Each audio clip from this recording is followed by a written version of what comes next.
वही राम मंदिर व्यवस्थाओं में कई बदलाव, पुजारी कर्मकांड नहीं करेंगे, ये बड़ा फैसला लिया गया है।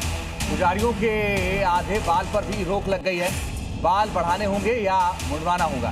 निगरानी 9 सदस्यीय संत समिति बनेगी जो रामलला की दैनिक पूजा पद्धति की निगरानी करेगी।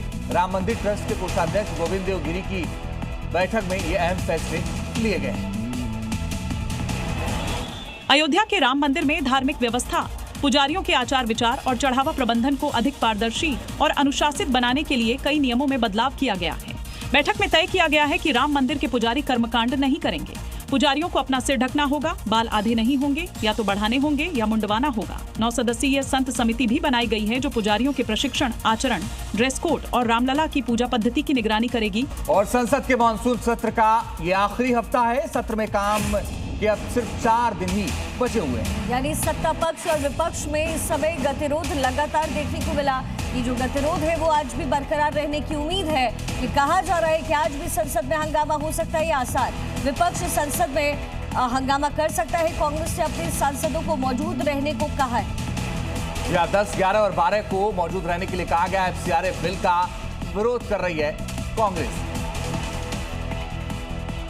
मानसून सत्र के आखिरी बचे 4 दिन में संसद के सुचारू संचालन को लेकर सवाल खड़े हो गए हैं। अब तक दोनों सदनों में चर्चा से ज्यादा हंगामा देखने को मिला है। विपक्ष राहुल गांधी के नेतृत्व में अमित शाह के जवाब के साथ परिसीमन बिल, महिला आरक्षण, चढ़ावा चोरी और FCRA जैसे मुद्दों पर सरकार को घेर रहा है। छात्रों के मुद्दे के बाद राहुल गांधी ने इथेनॉल का मामला भी उठाया है। ऐसे में आज सदन की कार्यवाही शुरू होने पर इथेनॉल समेत दूसरे मुद्दों के गूंजने की आसार है। बड़ा सवाल है कि सरकार और विपक्ष के बीच गतिरोध खत्म होगा या बाकी 4 दिन भी हंगामे की भेंट चढ़ेंगे। इस बीच बड़ी जानकारी आपको दे दें, लोकसभा में आज 4 बिल पेश हुए हैं। केरल का नाम बदलने वाला बिल पेश होगा। ट्रिब्यूनल्स रिफॉर्म्स बिल भी पेश होने जा रहा है। इसके साथ ही माइंस एंड मिनरल संशोधन बिल पेश होगा। NCDC यानी नेशनल कोऑपरेटिव कॉर्पोरेशन एक्ट में संशोधन का प्रस्ताव है। राज्यसभा में बैंकर्स बुक्स बिल पर भी चर्चा होनी है।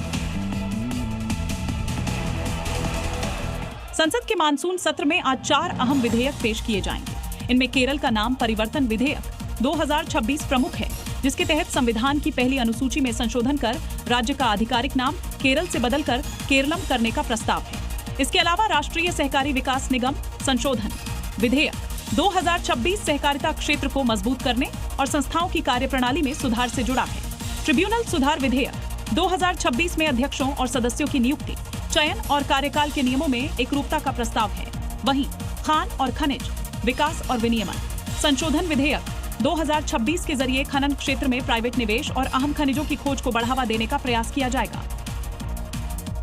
राम मंदिर चंदे को लेकर आज दिल्ली में संतों का बड़ा मार्च है।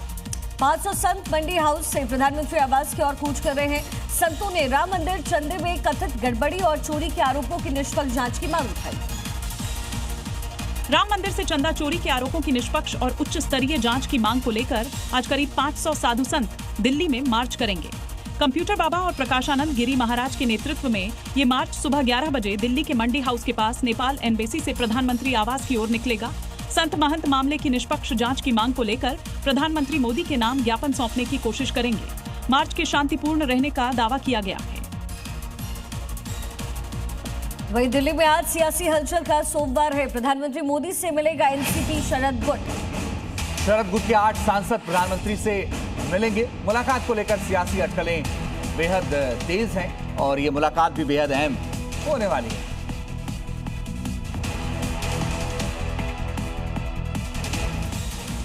आज दिल्ली में शरद पवार की अगुवाई वाली के सभी 8 लोकसभा सांसद प्रधानमंत्री मोदी से मुलाकात करेंगे। सुबह 11 बजे होने वाली इस बैठक का नेतृत्व बारामती की सांसद और पार्टी की कार्यकारी अध्यक्ष सुप्रिया सुले करेंगी। प्रतिनिधिमंडल महाराष्ट्र से जुड़े विकास कार्यों और क्षेत्रीय मुद्दों पर प्रधानमंत्री से चर्चा करेगा।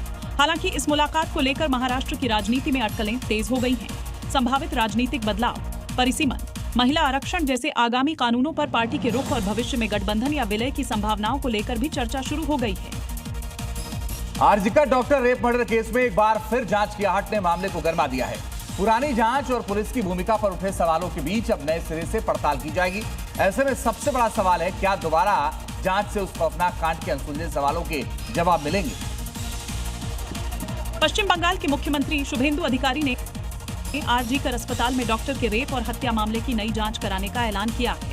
उन्होंने आरोप लगाया कि इस मामले में पुलिस अपनी जिम्मेदारी निभाने में नाकाम रही है। मुख्यमंत्री ने कहा कि घटना की जांच को नए सिरे से आगे बढ़ाया जाएगा और पूरे मामले की निष्पक्षता से पड़ताल होगी। आरजीकर अस्पताल में डॉक्टर के साथ हुई दरिंदगी और हत्या के बाद से ही मामला देश भर में चर्चा में रहा था।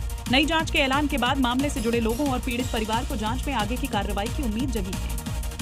ममता बनर्जी के काफिले पर पथराव के आरोप को लेकर के सियासी घमासान छिड़ गया है। बीजेपी इसे जनता का गुस्सा बता रही है तो वहीं टीएमसी ने इसे साजिश करार दिया। पथराव के मुद्दे पर ममता बनर्जी और शुभेंदु अधिकारी अब आमने सामने आ गए।